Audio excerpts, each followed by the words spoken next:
زیرا اعتقاد داشتند که پیامبر اکرم امر امامت را به شورا واگذاشت و فرد معینی را توصیه نفرمود. به این علت است که امام صادق شیعیان را به تولی و دوستی نسبت به ابوبکر و عمر امر می‌کرد. در دوران خلافت امام علی نظریه وصیت و نسب به عنوان اصل مشروعیت خلافت اعتباری نداشت. امام علی با کسانی که ولایت او را با ولایت یوشع بعد از وفات حضرت موسی قیاس می‌کردند به شدت مخالفت می‌کرد. یوشع بعد از رحلت حضرت موسی رهبری بنی اسرائیل را به دست گرفت. اندیشه خلافت از سوی خدا که یک جریان انحرافی بود، پس از آن به وجود آمد که معاویه با تبلیغات و تطمیع خلافت خود را از سوی خدا اعلام کرد و سپس این نوع خلافت الهی را به فرزندش یزید منتقل کرد و به این صورت نه تنها شورا را در تعیین خلیفه حذف کردید، بلکه خلافت به شکل خدایی و موروثی از پدر به فرزند تبدیل شد. شیعیان در یک واکنش انفعالی برای مخالفت با معاویه و یزید گفتند خلافت از سوی خدا و موروثی از آن اهل بیت است، نه معاویه و یزید. امام حسن و همچنین امام حسین با این جریان انحرافی به مبارزه و مخالفت شدید برخاستند. بنابراین قبل از شهادت امام حسین خلافت در میان شیعیان شکل الهی و موروثی نداشت.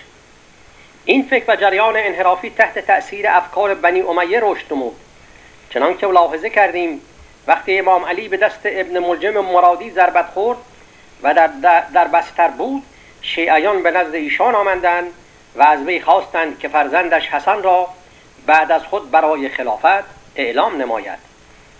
ولی امام علی شدیداً در برابر اصرار شیعیان خود از تعیین فرزندش امتناع ورزید و فرمودند مردم را در انتخاب خود آزاد بگذارید و شما سکوت کنید و جانب بی‌طرفی را بگیرید. این است که در تشیع علوی برخلاف تشیع اموی خلافت یا امامت نه تنها الهی نیست بلکه موروثی نیز نیست و رأی مردم ملاک است، نه رأی خدا و نه نسل و نه وراثت.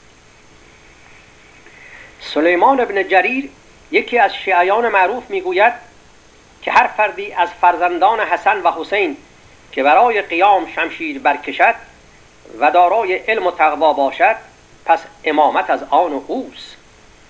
امام علی برترین مردم پس از رسول خدا بود و از همه به خلافت شایسته تر، اما به هر صورت بیعت با ابوبکر، عمر و عثمان را پذیرفت و از حق خیش داوطلبانه گذشت، یعنی به رأی مردم در انتخاب حاکم احترام گذاشت.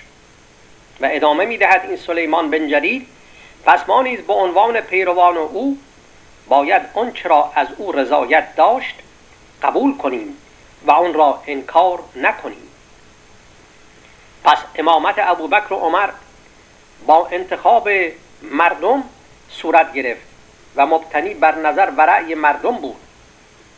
امامت به وسیله شورا تعیین می شود، هرچند که امت در بیعت ابوبکر و عمر اشتباه کرد، ولی این بیعت گناه محسوب نمی شود بلکه خطا در نظر و رأی است. این مطالبی است که سلیمان بن جریر بیان می کند. ملاحظه می کنیم نوع تفکر شیعیان نسل اول که در ارتباط مستقیمی با علی بودند مبتنی بود بر احترام به رأی مردم در انتخاب حاکم و هرگز به نسل و توصیه‌ای معتقد نبودند که تعارضی با رأی مردم در انتخاب حاکم به وجود آورد.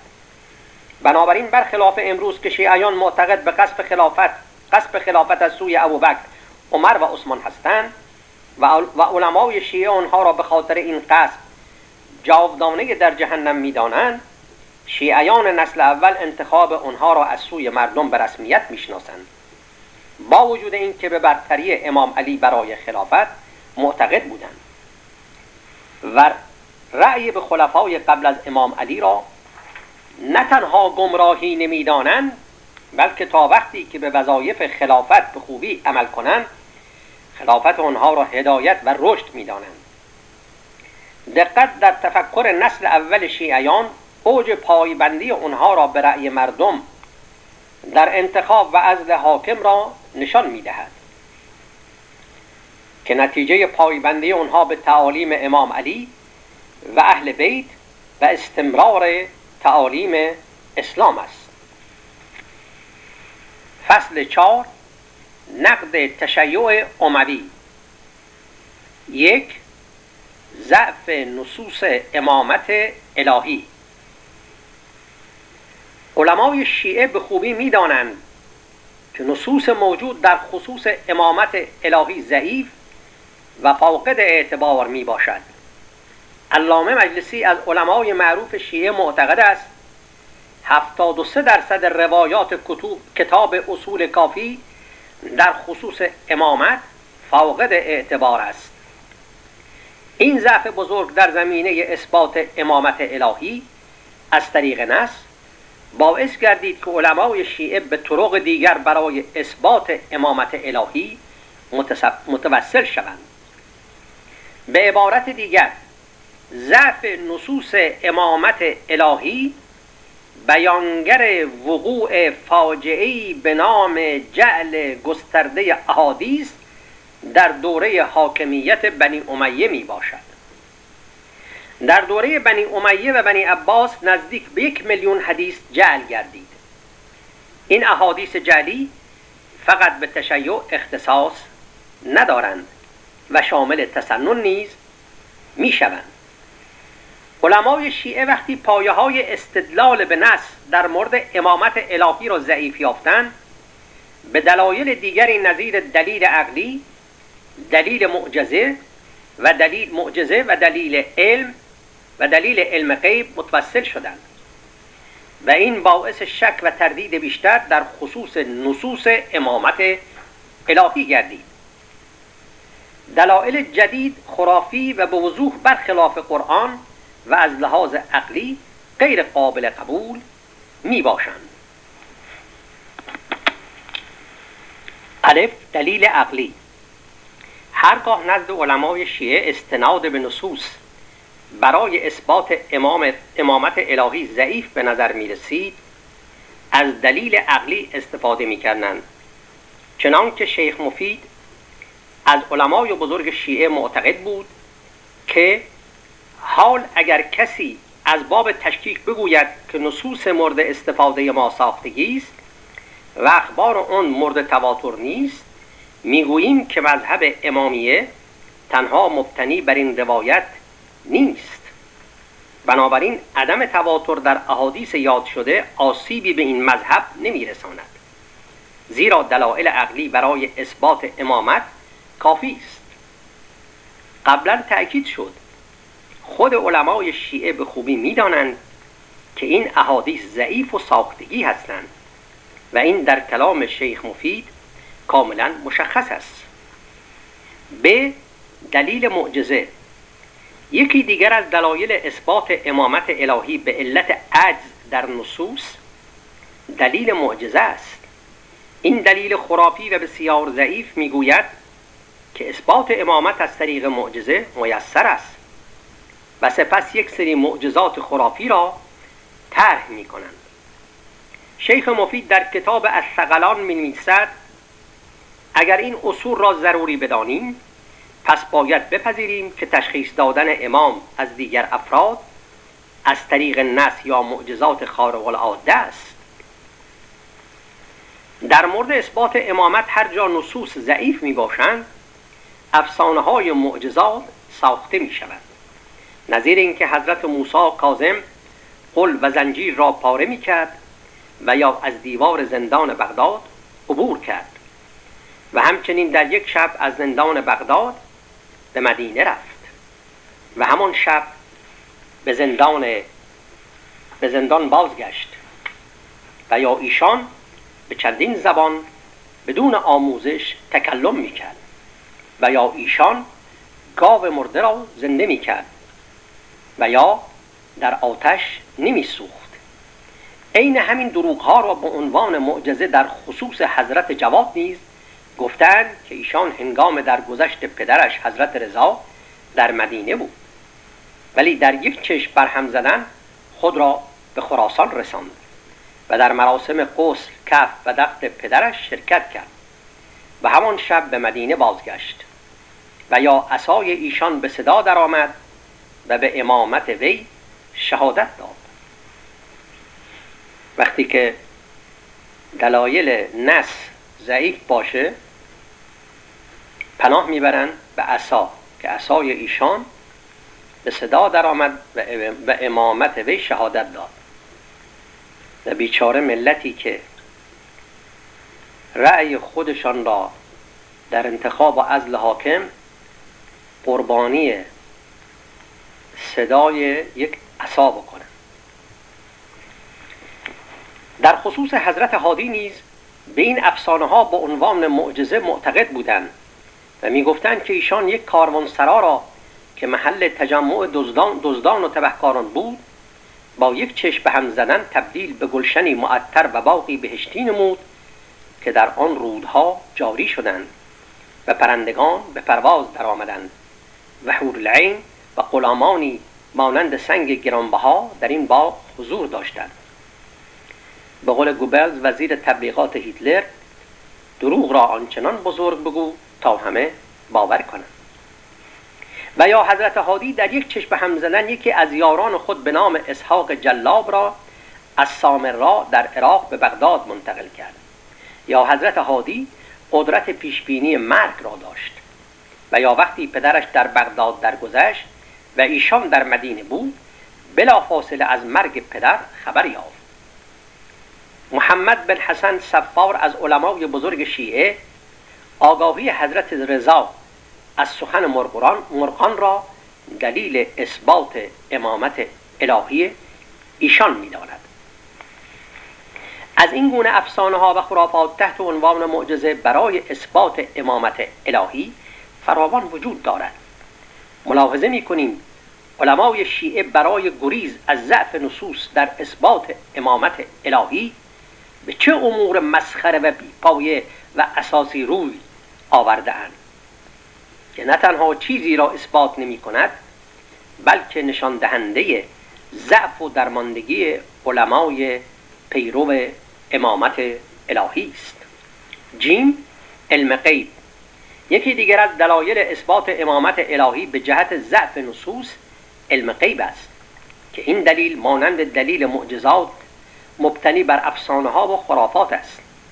در ابتدا باید به این آیه در قرآن توجه داشت که خداوند به پیامبرش دستور می‌دهد که به مردم ابلاغ کند که پیامبر علم غیب ندارد. ای پیامبر بگو من به شما نمیگویم که خزائن خدا در نزد من است و نمیگویم که علم غیب دارم و نمیگویم که من فرشته هستم. من جز اون چرا که به من وحی می شود پیروی نمی کنم. بگو آیا کور و بینا یکسانند؟ چرا تعقل نمی کنید؟ سوره انعام آیه 50. ملاحظه می‌فرمایید خداوند به صراحت به پیامبرش امر می‌کند که به مردم بگوید که علم غیب ندارد. چگونه است که پیامبر خدا بر اساس کلام خدا علم غیب ندارد ولی امام‌ها دارای علم غیب هستند؟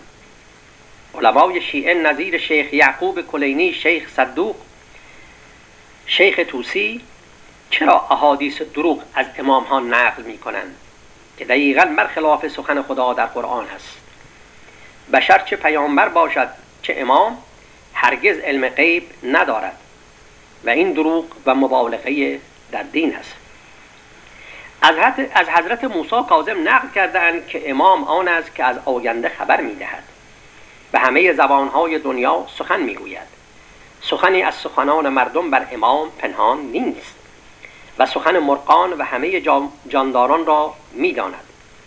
شیخ یعقوب کلینی در کتاب اصول کافی می‌نویسد حضرت موسی کاظم یاران خود را از زمان دقیق مرگ آنها با خبر می‌کرد و از سرنوشت آینده آنها خبر می‌داد.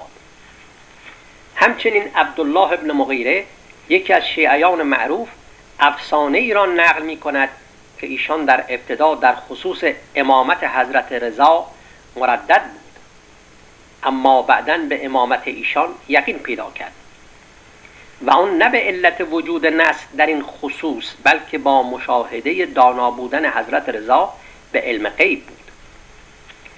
عبدالله بن مغیره میگوید سالی برای حج به مکه رفتم. لطفاً به این افسانه ها و این قصه های دروغ عنایت بفرمایید. سالی برای حج به مکه رفتم و در همون حال تردیدی در ذهنم به وجود آمد. پرده کعبه را به دست گرفتم و با خدای خود گفتم خدایا تو خواسته مرا میدانی، پس مرا به برترین دین رهنمون فرما. ناگهان به فکرم رسید که به نزد حضرت رضا بروم.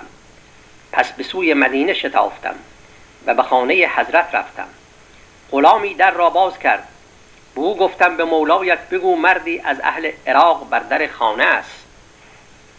همان لحظه ندای حضرت رضا را از درون شنیدم که مرا با نام صدا کرد و گفت ای عبدالله بن مغیره به درون خانه بیا. به درون خانه بیا. پس وارد شدم. حضرت به من گفت خداوند دعایت را مستجاب کرد و اینک به دین او هدایت شده ای. من به حضرت رضا گفتم شهادت میدهم که تو حجت خدا و امانتدار او در میان خلق هستی. اشکالی که اینجا وارد است، چرا عبدالله بن مغیره از شیعیان معروف باید سرگردان و حیران باشد؟ مگر امامت امام رضا به گفته علمای شیعه از قبل از سوی خدا تعیین نشده بود و مگر موروثی نبود؟ شیخ طوسی در کتاب الغیبه چندین روایت درباره علم غیب حضرت رضا ذکر می کند و اونها را دلیل امامت او می داند. از جمله این که حضرت رضا مأمون را از محل درگذشت وی خبر داد و به او گفت که در آینده صاحب فرزندی ناقص خواهد شد. شیخ یعقوب کلینی نیز می‌نویسد حضرت رضا شخصی را از مقدار دقیق بدهکاری‌هایش خبر داد. شیخ صدوق یکی از علمای بزرگ شیعه در خصوص دلیل علم غیب به غیبگویی‌ها و پیشگویی‌های حضرت رضا درباره مرگ و بلاهای در آینده اشاره می‌کند و در کتاب عیون اخبار رضا می‌نویسد که حضرت رضا یک بار به دست غلامان مأمون کشته شد و بار دیگر زنده گردید. حر عاملی یک از علمای معروف شیعه در اثبات امامت الهی حضرت رضا می‌نویسد که از نشانه‌های امامت وی برخورداری از علم غیب و آگاه کردن مردم از رازهای درونی اونهاست. مشاهده می‌کنیم علمای شیعه به علت ضعف نصوص در اثبات امامت الهی به چه امور خرافی ضد عقل و دین متوسل شدند. 3 دلیل عقلی، معجزه و علم غیب نه تنها مشکل امامت الهی را حل نکرد، بلکه خرافی بودن امامت الهی را به اثبات میرساند. از سوی دیگر اهل بیت شدیداً با این گونه خرافات و جعلیات مخالف بودند، چنان که بارها تأکید نمودند که امام و حاکم از طریق شورا و رأی مردم تعیین می شود و نه از طریق نص، عقل، معجزه و علم غیب. و در این مورد حضرت رضا که به دروغ و جعل از او افسانه ها نقل کرده‌اند می‌فرماید پیامبر اکرم فرمود هر کس در میان شما به زور زمامداری امت را غصب کند و بدون شورا و رأی مردم امامت را تصاحب کند و در میان جماعت تفرقه ایجاد کند او را بکشید. بی تردید خداوند قتل چنین شخصی را مجاز می‌داند. به عبارت دیگر هر کس حق مردم در انتخاب حاکم را غصب کند و با زور حکومت کند، از دید پیامبر باید با او مبارزه کرد و پایه‌های حکومت استبدادی وی را نابود کرد. این حدیث پیامبر اکرم بیانگر اهمیت رأی مردم در تعیین سرنوشت سیاسی خود است و هرگاه فردی با هر نام و عنوانی بخواهد این حق را از مردم با نیروی نظامی و دستگاه اطلاعاتی سلب کند، باید با او مبارزه کرد تا استبداد و مستبد نابود گردند و خداوند اجازه چنین مبارزه‌ای و نابودی دیکتاتور را صادر نموده و بر همه واجب است. اگر دیروز برای اولین بار معاویه چنین حقی را از مردم سلب نمود و مسیر استبداد و دیکتاتوری را در پیش گرفت و اهل بیت پیامبر در دفاع از حق مردم بر علیه بنی امیه مبارزه نمودند و به شهادت رسیدند، امروز روحانیت شیعه در لباس دین و با تشکیل شورای علما یا مجلس خبرگان این حق را از مردم سلب نموده است. البته روحانیت سنی نیز مانند روحانیت شیعه به انتخاب حاکم از سوی شورای علما معتقد هستند، نه رأی مستقیم مردم. این مردم هستند که باید با رأی مستقیم خود بدون دخالت واسطه‌ای حاکم را انتخاب یا عزل نمایند. به عبارت دیگر، رأی مستقیم مردم باید عامل تعیین سرنوشت سیاسی، اقتصادی، فرهنگی و اجتماعی باشد. چنانکه امام علی فرمودند مردم را در انتخاب آن چه می‌خواهند آزاد بگذارید و شما اهل بیت جانب سکوت و بی‌طرفی را بگیرید و دخالت نکنید. آیا روحانیت از امام علی و اهل بیت مهمترند که در ریز و درشت زندگی مردم دخالت می‌کنند و با تشکیل شورای علما و فقها حق مسلم مردم در انتخاب آزاد را سلب نمودند؟ این شیوه معاویه و استبداد است.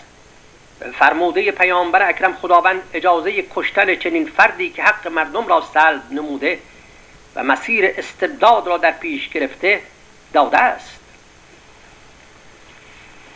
2. سرگردانی و تشتت شیعیان در عقیده امامت الهی.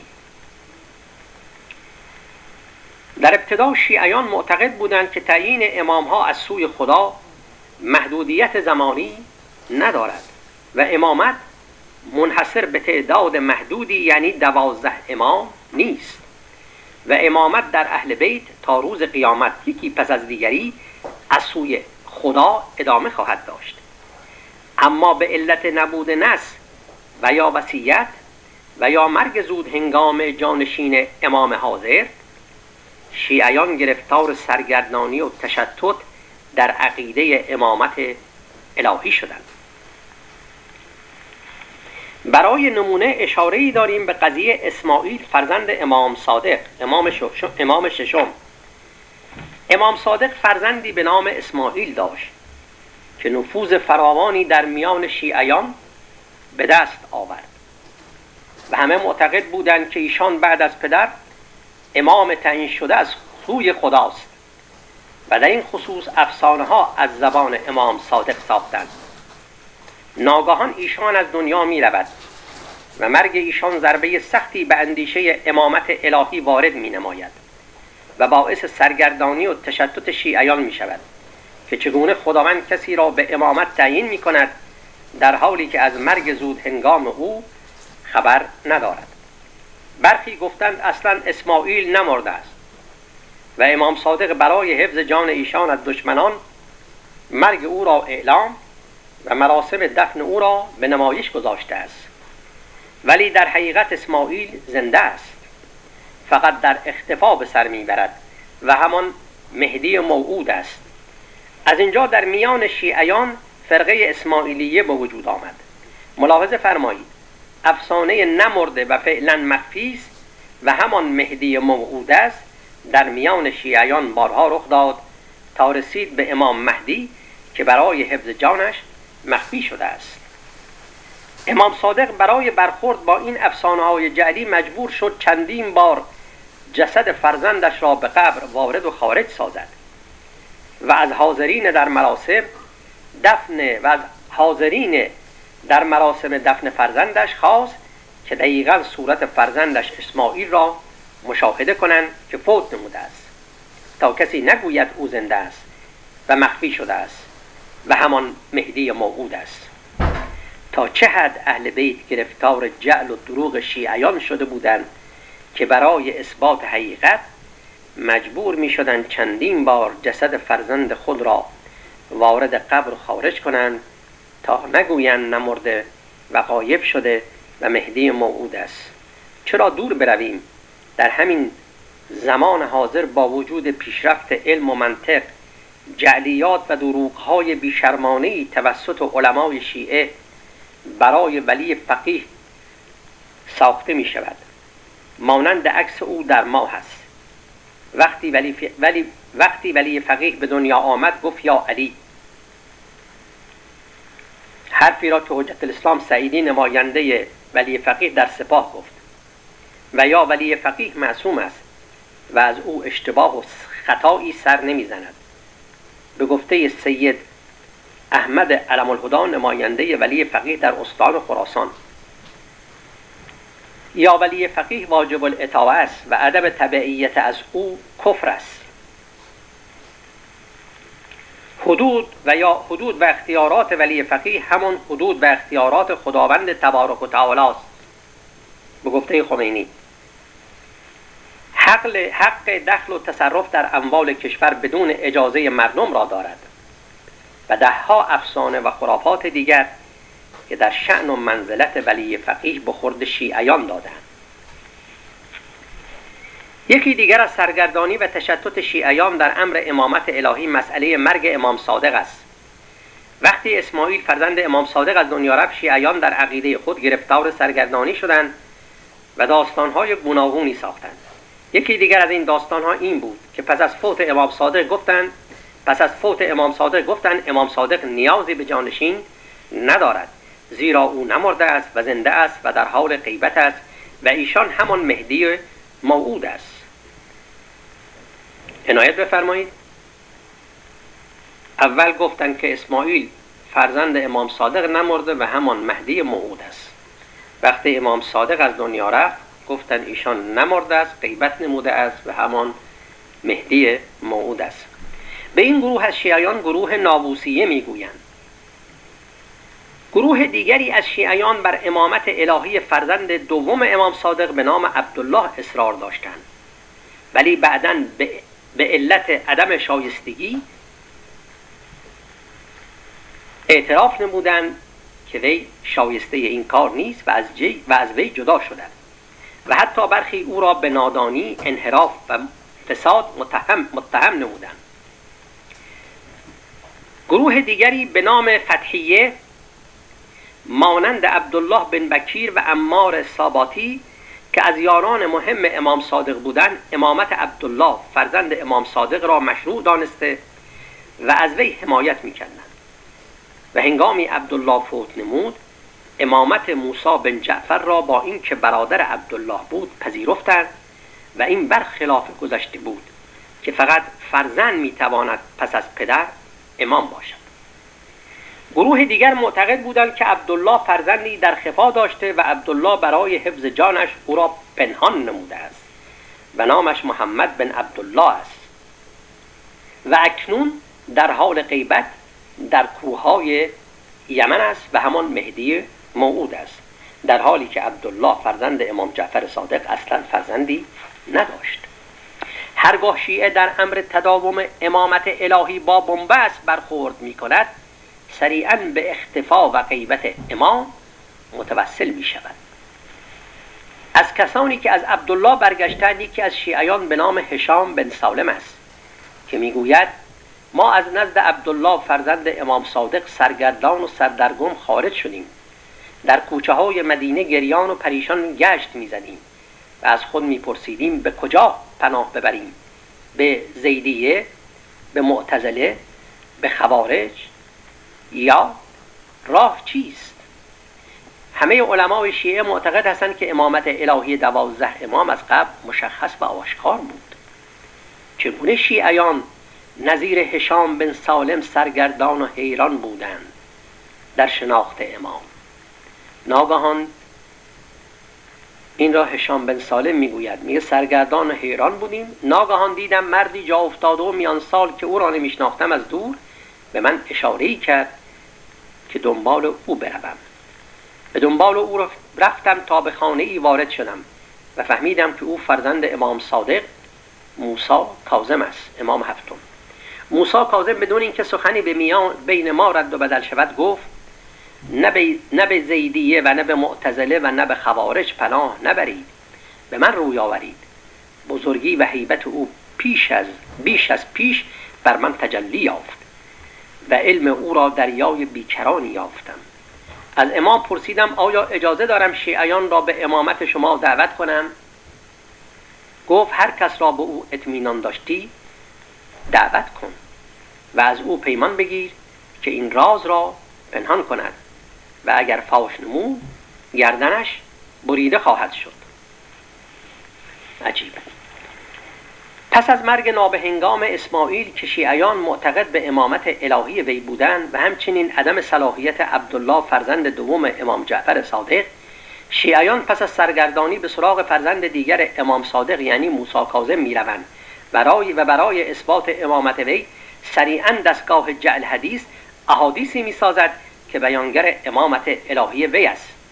اگر بنا به 16 حدیثی که در کتب اصول کافی، عیون، اخبار رضا و الارشاد در خصوص امامت موسی کاظم نقل شده و همه چیز در خصوص امامت وی پس از امام جعفر صادق روشن و آشکار بوده، چرا اول شیعیان اسماعیل را امام بعد از پدر می‌دانستند؟ و اگر این امر واضح و روشن بود، چرا پس از فوت اسماعیل به عبدالله فرزند دوم امام صادق به عنوان جانشین پدر رو آوردند؟ و وقتی عبدالله را بی صلاحیت یافتند سرگردان و حیران بودند که چه کنند، تا اینکه به سراغ فرزند دیگر امام صادق یعنی موسی کاظم رفتند. شیخ صدوق اعتراف می‌کند که دلیل اثبات امامت موسی کاظم علم اوست نه نص و میگوید اصولا در هنگام وجود امام چنانچه شیعیان مسائل مورد اختلاف خود را به نزد او ببرند علم او آشکار خواهد شد. در این صورت برتری او میان خاص و عام ثابت خواهد شد. نشانه امامت همین است. پس وقتی این نشانه را در موسی کاظم یافتیم نتیجه میگیریم که امامت از آن اوست و نه برادرش. دیگر از موارد سرگردانی پیروان اندیشه امامت الهی مسئله جانشینی امام موسی کاظم بود. شیعیان وقتی در خصوص جانشینی بعد از امام هفتم موسی کاظم نه نصی یافتند و نه وصیتی، گفتند که امامت الهی در حضرت موسی کاظم ختم می شود و بعد از وی امامی وجود ندارد. به این شیعیان واقفیان می گویند، زیرا معتقد به توقف امامت بعد از موسی کاظم هستند. اما عده‌ای دیگر برای توجیه ادامه امامت الهی متوسط به داستانها و افسانه‌های گوناگون شدند که به اینها قطعیان میگویند. یکی از این افسانه‌ها مربوط به شخصی به نام یزید بن سلیط است که میگوید در راه حج بودم که با امام موسی کاظم روبرو شدم. امام به من گفت در خواب پیامبر را دیدم و ایشان به من گفتند که جانشین تو کسی جز فرزندت علی نیست، علی ابن موسی رضا امام هشتم، و ایشان از سوی خدا تعیین شده است. یزید بن سلیط برای اثبات امامت الهی امام رضا این افسانه را ساخت و چون برای اثبات امامت امام رضا نه نصی و نه وصیتی وجود دارد متوسل به خام امام موسی کاظم گردید.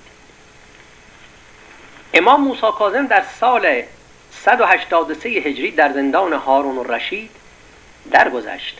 شیعیان گفتند امام نمرده است بلکه از زندان گریخته و غیبت نموده و او مهدی موعود است و در این خصوص روایات جعلی ساختند.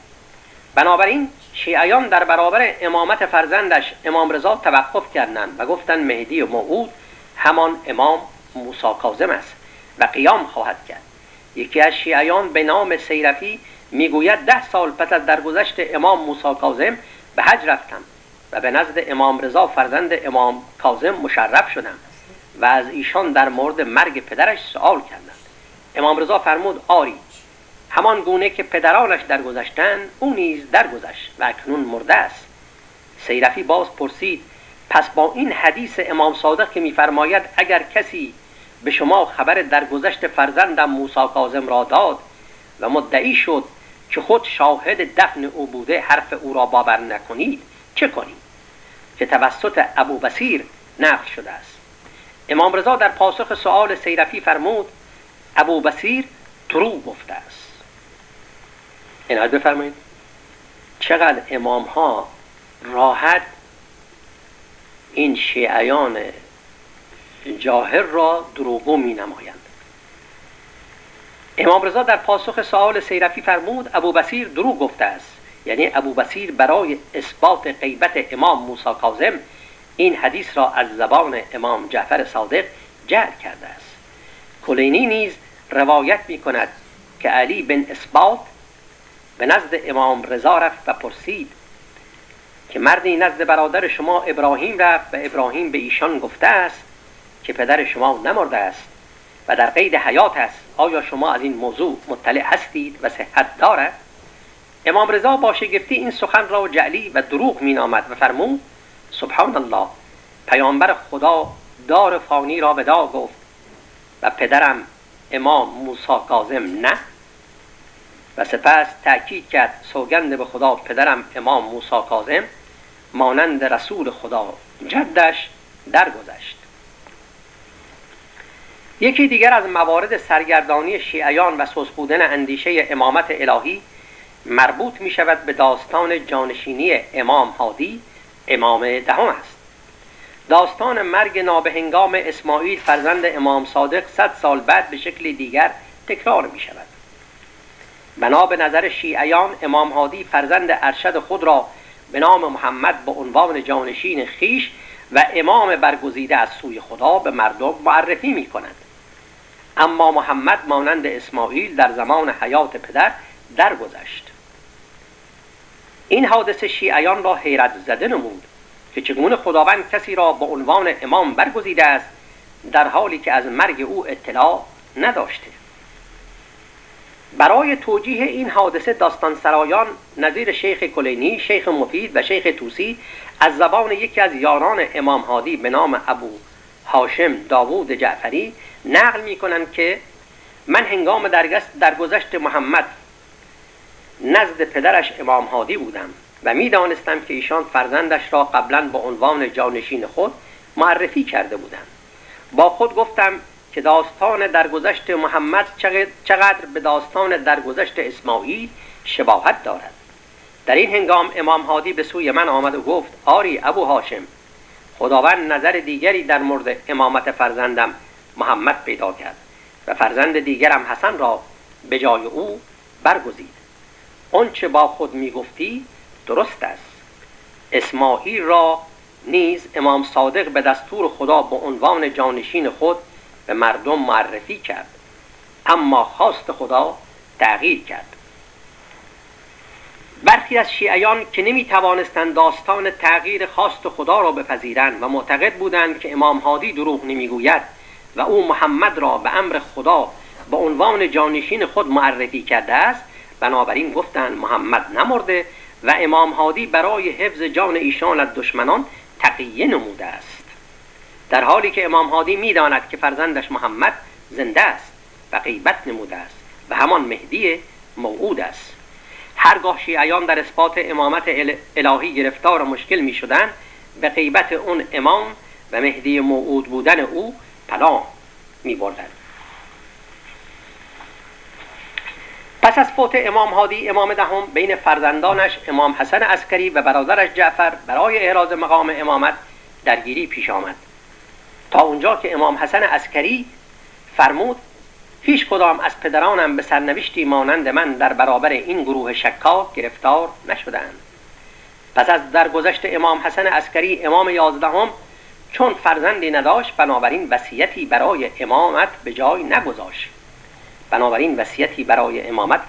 نگذاشت.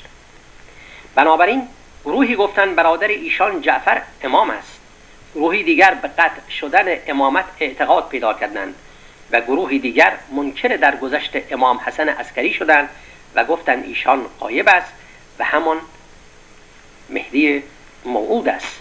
گروه دیگری گفتند امام حسن عسکری دارای فرزندی به نام محمد بود که برای حفظ جان ایشان از دشمنان اکنون غایب است و وی همان مهدی موعود است. از مجموع این حوادث و داستانهای خرافی به خوبی میتوان مشاهده کرد که اندیشه امامت الهی تا چه حد سست و خرافی است و عامل سرگردانی و تشتت پیروان این نظریه شده است.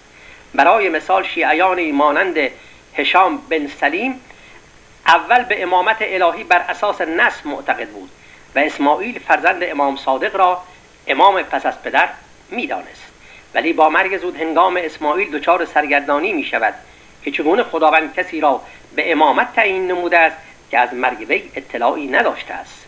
سپس به فرزند دوم امام صادق رو می آورد، چون عادت بر این بود که امامت از پدر به فرزند منتقل می شد.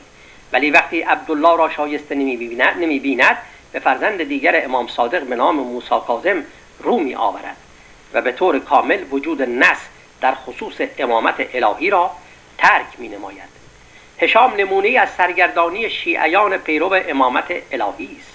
چیزی که بر عقیده سست و خرافی بنا شود نتیجه جز سرگردانی و تشتت ندارد. امامت در قرن اول هجری. در قرن اول هجری هنگامی که عثمان خلیفه سوم بود، نارضایتی مردم از شیوه حکومت، ثروت‌اندوزی خلیفه و کارگزاران حکومتی، بی‌عدالتی، خفقان، تبعیض و قبیله‌گرایی و اموی که برخلاف نوع حکومت پیامبر اکرم بود، باعث گردید که مردم سر به شورش بردارند و خلیفه به دست شورشیان به قتل رسید. با شناختی که مسلمانان از امام علی داشتند، تنها راه نجات از ظلم و ستم را در خلافت علی می دانستند. بنابراین مردم به سوی امام علی روی آوردند. امام علی از پذیرش خلافت دوری جست، ولی مردم همچنان به اصرار خود ادامه دادند تا اینکه امام علی در نهایت به اصرار مردم پاسخ مثبت داد. سوگند با آنکه دانه را شکاف انسان را آفرید، اگر حضور مردم نبود و یاران بر من حجت را تمام نمی کردند و اگر نبود پیوانی که خداوند از دانایان گرفته که بر سیری ستمگران و گرسنگی مظلومان سکوت ننمایند، مهار شتر خلافت را بر کوهان آن می انداختم و رهایش می کردم. خطبه 3 نهج بلاغه. مشاهده می کنیم امام علی در برابر اصرار مردم در پذیرش خلافت و امامت هرگز اشاره‌ای به نص و یا قضیه غدیر خم نمی کند. زیرا در قرن اول هجری در میان شیعیان امام علی اصلا اندیشه‌ای به نام نص در تعیین امام وجود نداشت. بنی امیه خصوصا معاویه و مروان بن حکم خلافت امام علی را که عبارت بود از بازگشت به نوع حکومت پیامبر اکرم خطر بزرگی برای مقام و ثروت خود می شمردند. بنابراین از روزهای اول خلافت ایشان به کارشکنی، توطئه و جنگ روی آوردند.